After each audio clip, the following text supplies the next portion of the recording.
मन खूप अस्वस्थ आहे का? विचार थांबत नाही का? गौतम बुद्ध म्हणतात, मनच सर्व काही आहे.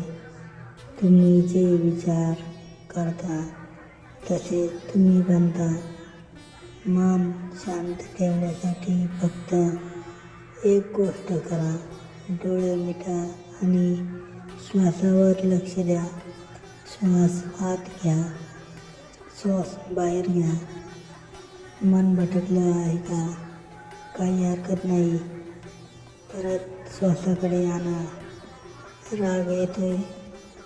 बुद्ध म्हणतात, राग हा धरून ठेवणे म्हणजे गरम कोळसा हातात धरल्यासारखे आहे. माफ करा आणि सोडून द्या. तुमचे मन हलके होईल.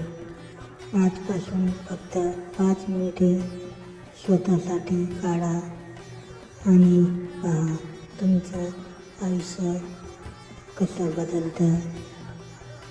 हा व्हिडिओ तुम्हाला आवडला तर लाईक आणि सबस्क्राईब करा. धन्यवाद.